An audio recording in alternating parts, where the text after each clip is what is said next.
I do want to first of all say that this video will be about Snake, but before we get into Snake and their history and the unique things about them, I do want to say that the top LPL landscape has changed a little bit in the past couple of weeks, and by that I mean when I originally set out to do this series, it was going to be an LPL top 4 series, and I already covered LGD gaming because I felt that after LGD, the teams within LPL hadn't really developed a strong identity or a way that this player understands that his role within the team is this.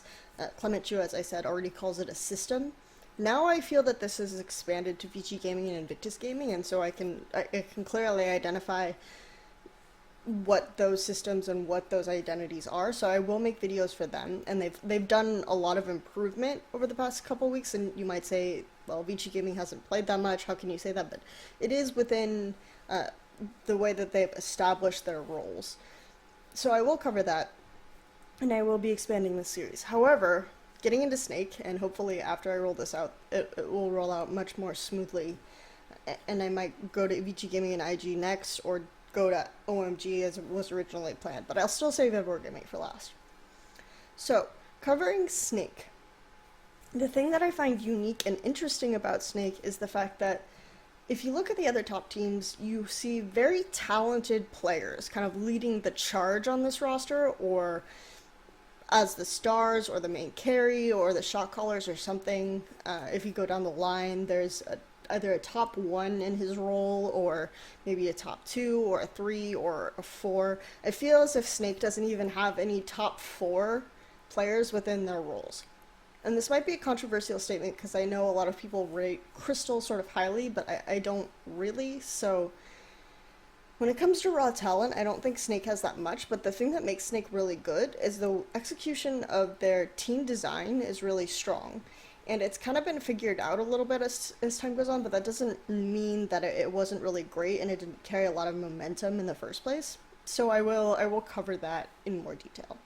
Now, referring to Snake, going back, the organization is relatively new. It's not as new as Edward Gaming, but it's going to be newer than all the other teams that I'm going to cover. They were established in September of 2013. Originally, there were 2 rosters. There was the Snake Q and the Snake S. And they didn't have a lot of success individually.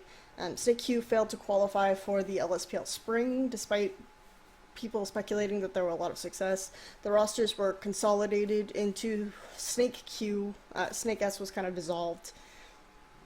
Snake Q, after they failed to qualify for the LSPL Spring 2014, a lot of people speculated that they should have, as I already mentioned, but their owners bunkered down, kind of said, we're really going to do this. They sent the team off to bootcamp in Korea, and this is something that isn't 100% confirmed, but this is what a friend of Flandre's, who is a popular streamer, sort of informed the community that they all disappeared off solo queue. No one really saw where they went, but it was suggested by the popular streamer that they were all sent to Korea to boot camp. And when they came back after about a month, and you have to think these are really, really young players, and this is the funny thing, because you have Flandre, who at the time was speculated to be 14, now people say he's 16. When China, ages are kind of relative. The minimum age for LPL is supposedly 16, so we'll just go with the fact that he's 16. And then you have Crystal, who's also very young. It's an extremely young team, not just as an organization, but as a team itself. So you have to think these players were just like shipped off to Korea, have fun, guys, play some solo queue, maybe do some scrumming. But they came back, and after a while, they were all like top 10 or top 20, really high in Challenger, Chinese Ionian server solo queue, Ionian server being the top server where all the pros play. And Copy, or BAKA as he now is, was number 1 for a while. Started doing really well in amateur tournaments. I think they took 3rd in the IT amateur event. They started placing much higher, and then when it went into TGA, Tencent Games Arena Grand Prix, which qualifies you for LSPL Summer, they placed first, if I recall correctly. They placed first in Tencent Games Arena to qualify for LSPL Summer.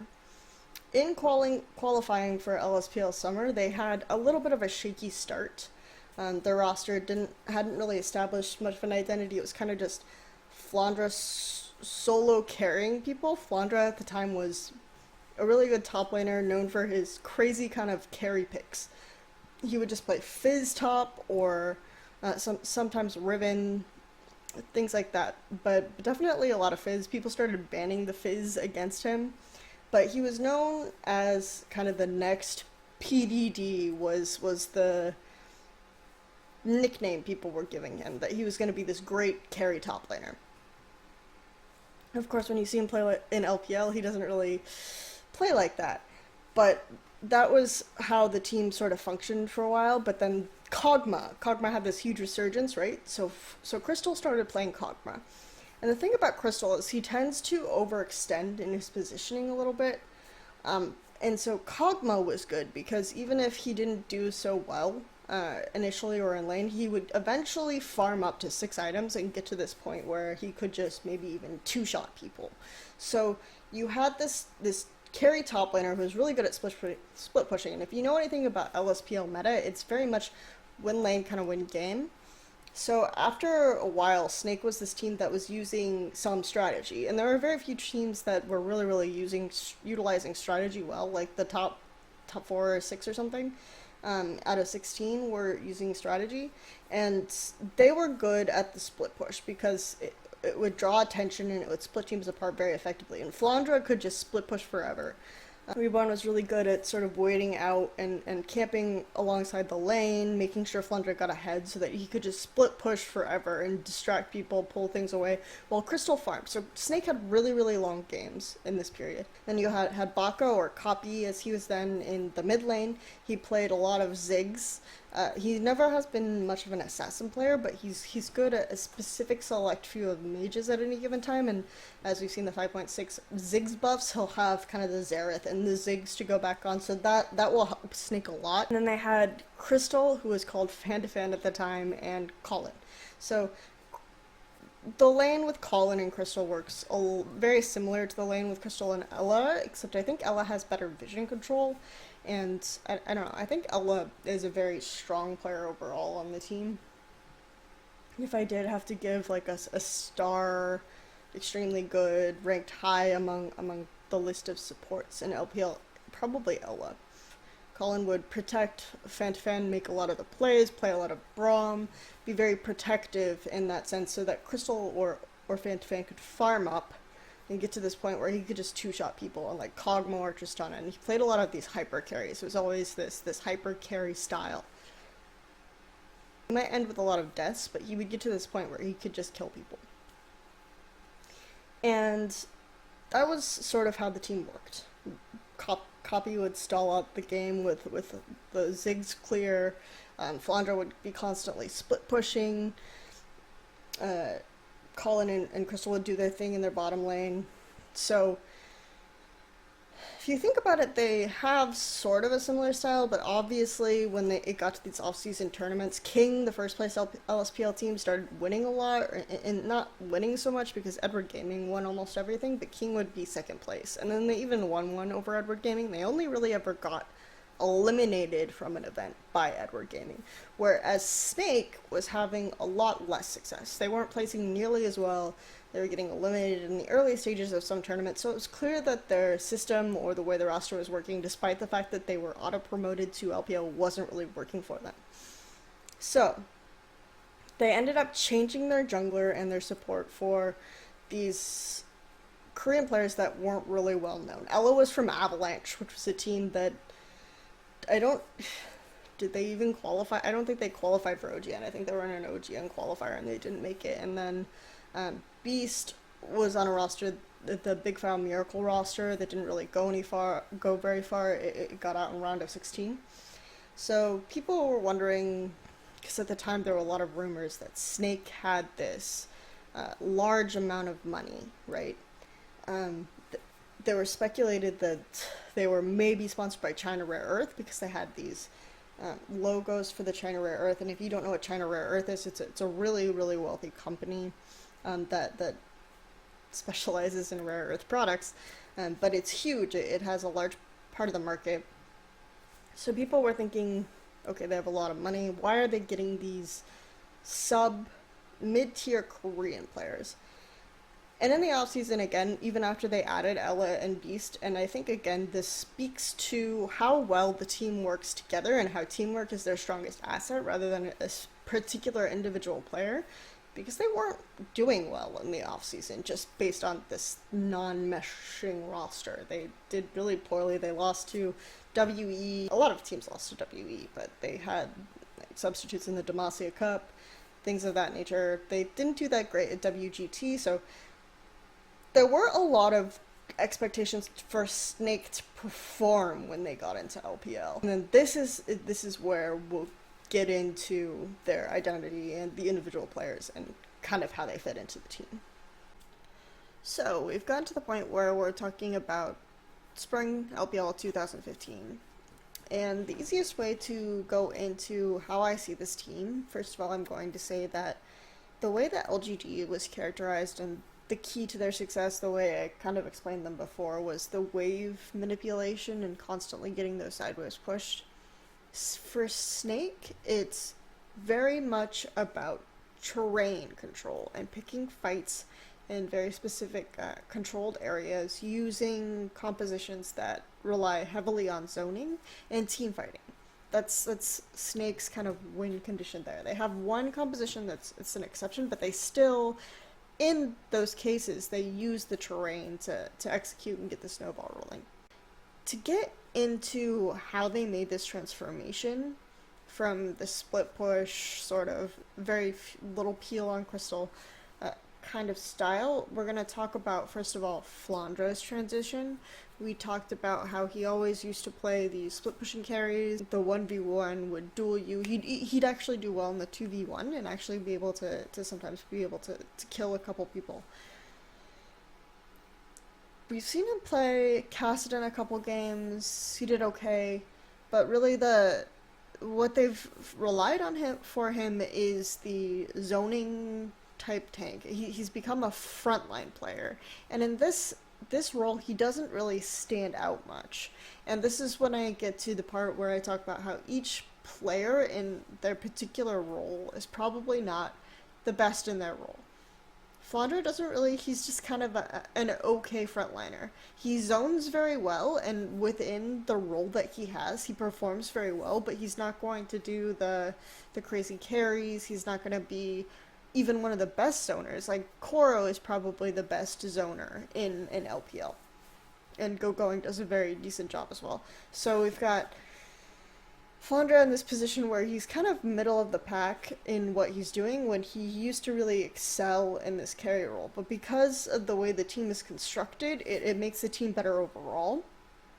In the sense of, so a little more background on Flandre. Used to go by St. Cunbro because he was a very good Lucian player on this team of popular streamers, and he would get most of the kills. This very selfish kind of attitude, you would think, very young, immature. So in this way, he's developed into this guy who's very much about the team, very much about zone control, team fighting, picks Maokai a lot. Maokai is one of their biggest power picks. They've won 7 of the 11 games where they pick Maokai. Of course, Maokai right now is just really good. So, but because of the zoning ability, he's got like a 4.6 KD, and Maokai is still not that great. And over time, Flandre's job has kind of become, if you're a TSM fan, like the Dyrus. He gets sacrificed a lot, and he gets dove frequently, and we'll get into that in more detail. So that's how I would describe how this team has come about, is they've taken these roles and very carefully crafted them, even if the player might not necessarily shine the best in this way, but for the team, this is where they've gone for it. Same with Beast. We've seen him play Nidalee and Rek'Sai, and he's actually pretty decent at those champions, but he'll pick Nunu all the time. They've won 9 of their 10 Nunu games, 8.8 KDA. I think Nunu is probably their biggest power pick because of how much zone control it provides. It gets banned a lot against them, even now. Jarvan, also a very big power pick for them, though banned a little bit less. Like, Nunu is still relevant, but Jarvan, because they fight so much with the pick, the armor changes felt a little bit more, so it hasn't been as effective for them.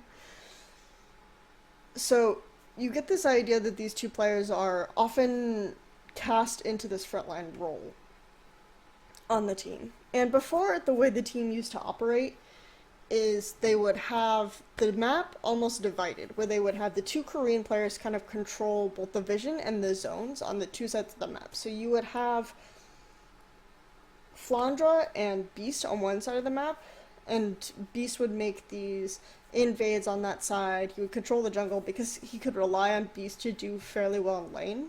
Flandre to do very well in lane, so Beast would make invades on this side, and he'd play much more aggressively on this invading Nunu. And then in the bottom side of the map, you would have Ella warding really well around the bottom lane so that Crystal could farm effectively without the ganks. And you would have BAKA, who get the Xerath pick actually fairly regularly. Xerath, they've won 12 of their 14 Xerath games, 5.5 KDA on that champion. He would play the Xerath, and he would stall at the lane. He would be able to also use it as a zoning mechanism. Again, you're thinking about these really great champions they have that poke, and they create this massive threat zone. Like, Xerath has one of the biggest threat zones in the game, right? So he's able to stall out the game so that Crystal gets farmed, able to use this poke to create a zone with that champion. It's why it's a very effective choice for their compositions. You kind of get this idea, and then Ella chooses all the time. She plays a lot of Janna. Excuse me, she. I say she because Ella is a very feminine name, but it's obviously a male player. Plays a lot of Janna. 14 of 18 Janna games won 5.28 KDA. So they do very well with these particular picks, and they'll almost pick them every time they're up. This is starting to change because Snake is beginning to realize that people have figured out their playstyle, and they can't always succeed with these picks. IG, we'll talk a little bit about later, has picked a composition that counters like their preferred style of play very well. Pieces come together and they create this very, very nice zone control composition, and I'm going to show you a clip of how they use terrain and how this team fighting usually works. This fight begins with the two teleports going in, and Flandre teleports to that ward very deliberately, so they immediately grab the front line on top of Pawn so that Crystal can begin with the first kill.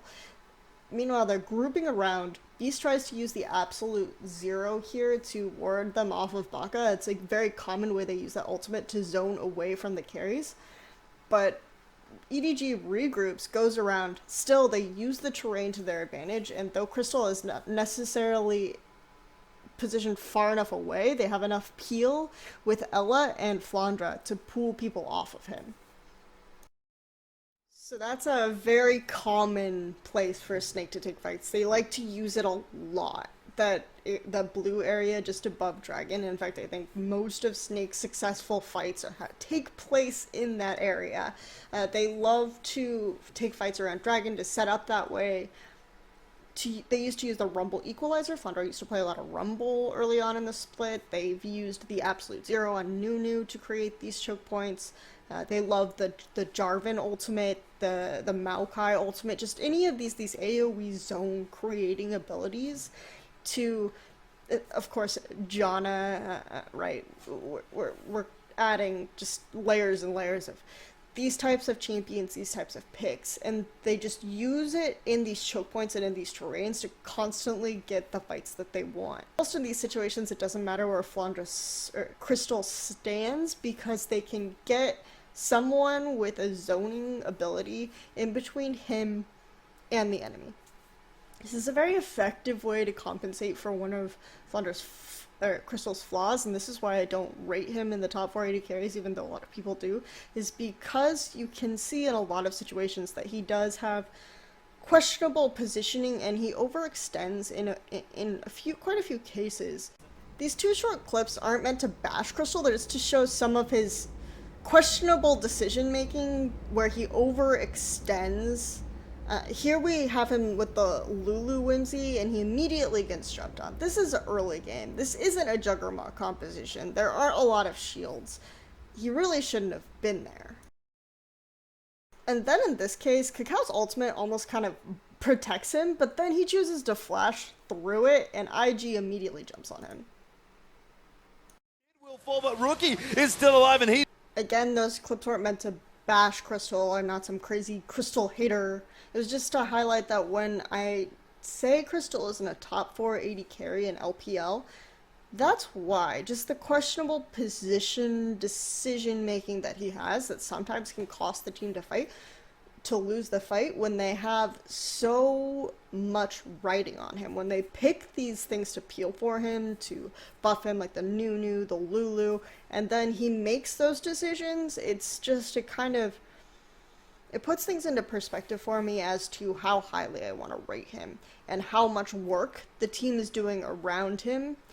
Just the fact that they go out of their way to pick most of their fights in these terrain choke situations, the fact that they bring all of these zoning abilities, they really need these fights to work, and they really need Crystal to come out and look like and be the star. And that is the magic of Snake. That's why they're so effective. It has nothing to do with one player, Crystal being a god, or it has to do with how effective their frontlining is. Like, this is the thing that I like about Snake. This is the thing that's cool about Snake, is this how they're able to set up fights effectively in the places that they want to take them, and then use the frontline the way they do. Like, people don't talk about that enough.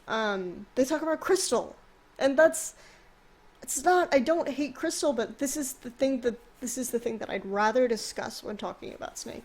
Just wanted to clarify my thoughts on Snake and my thoughts on Crystal very quickly before we move on. They have played one other composition that isn't a protect the AD carry composition, really. They've played, well, that's not true, they've played like a Kassadin-centric comp, but they still had a lot of zoning for Crystal, and Flandre was the carry in a couple of those games. But really, this composition I really like a whole lot, because I feel it has a good identity. And this is not the Kassadin composition. This is a poke composition that they've run 3 times. 2 games they've won. A game against LGD and a game against OMG they won. And a game they lost. The problem with this composition is that it's fairly easily banned out, and we'll talk more about how easy it is to ban out Snake probably next. But it's you ban Xerath, and it's pretty much gone for them. It's a poke composition with Nidalee-Xerath. It is very smart. It's really hard to siege against. It's really hard to close against, because Xerath is just so effective at first clearing out the minion wave, getting the poke really well. Nidalee is actually really on point. His spears are really great. I could actually see them playing Nidalee in a Juggernaut composition if they wanted to, if Lulu wasn't banned against them. But as I said, I really like this composition. I think it's very effective. The thing is that when they played it twice against OMG, the first time they played it against OMG tunneled onto Crystal, right? Because this is the genius of it, that all of Snake's compositions are about Crystal, except this one, right? And OMG hadn't played it against it before, and they didn't really bother to think about it, I don't think. They just ganked Crystal over and over and over again, and then Snake adapted really well. They used their terrain advantage again.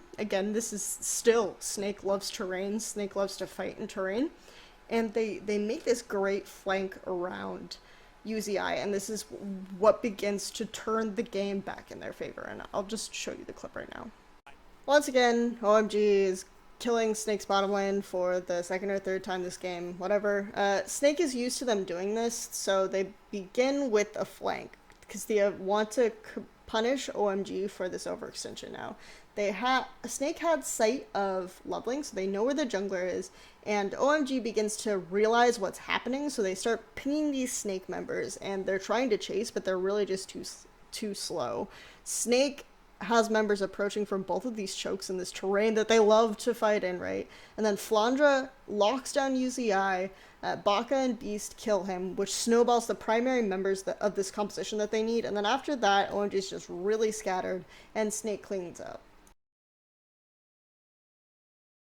Okay, so as I said, I really like this composition because I think it features other members of the Snake team. It allows Beast, it allows BAKA to shine, and this is the kind of creativity that they're going to start to need. They're getting to this point where people are figuring out the weaknesses and how they play, and they're getting a little bit more desperate in their play style. They're becoming more desperate. They're closing in on Crystal, and they're kind of cramping him. They realize that they need to get Crystal ahead. They start sacrificing more and more to get Crystal ahead. Beast no longer is on the side of the map with Flandre because part of it is the lane swap issue, and they can't really get Flandre in the front line ahead in a lot of these lane swaps that are becoming increasingly popular, because that would sacrifice too much from getting Crystal ahead, right? So and again, the 2v1, it's hard to get kills in that, especially if you're a tank. So camping the top is no longer really good. Beast no longer has an advantage in the side that Flandre's in. He can't really win any of these invades, so he's not going to be on that side of the map. He's going to be on the side of the map with Crystal.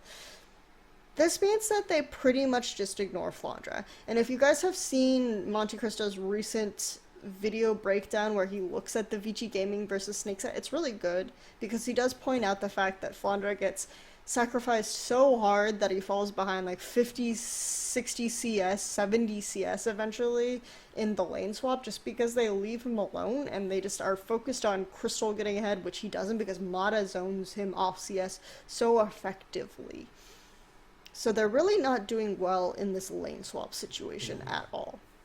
That's something that they're going to need to have to solve. Just to sort of highlight how bad they are in lane swaps, I'm going to show you one more clip from the Snake versus Invictus Gaming second game, and that should hopefully give you an idea more of what I'm talking about. So this is a bit of a long clip that starts with a tower dive onto Flandre. Invictus Gaming is immediately just going to get this tower here. Nothing too exciting to see. Snake realizes probably that they have to get some kind of trade to answer for this, so they're going to start looping around to the bottom side in a little bit, because IG just keeps pressuring it. Again, they're completely ignoring Flandre and his time of need. They're completely ignoring that side of the map because I don't think they know how to operate in situations where they don't necessarily have this advantage. So instead, they're going to try to make a play on bottom side. They know at this point where Zetai is, so they're pinging over to where Zetai is. Beast and Ella begin to initiate on Zetai, but because Maokai is kind of ridiculous right now, he's going to be able to turn on them with his ultimate ability and use the damage back on them. And he almost kills Beast here, but Crystal eventually will show up and kill him. Whatever. So they get that, but then immediately Snake pulls off. Meanwhile, IG is still there. They dive Flandre again. Just kill him, you know, and then they take this final turret here just to emphasize how much Snake loses these lane swaps. So of course the problem with losing the lane swap isn't just that you're coming in with a disadvantage into later parts of the game, which is where Snake likes to win, right? So first of all, first step to dismantling Snake, lane swap against them, really punish the top lane. The reason why this is so effective is because, again, what I talked about, the team's strength isn't Crystal. The team's strength is their teamwork, the way that they use their front line. If their front line isn't going to be ahead, if Flandre is going to be so far behind, they're not going to have as much success with the zoning that they like to do. They're not going to have as effective a front line. The front line is just going to immediately get blown up, and they won't be able to team fight as effectively around Crystal in this way. Even if Crystal was some positional god, if he had a poor front line, it would expose him a lot more. So this is the problem with the way Snake likes to play and the fact that they're having difficulty in their lane swap. The other problem with Snake, and the other way to defeat them, is to ban them out.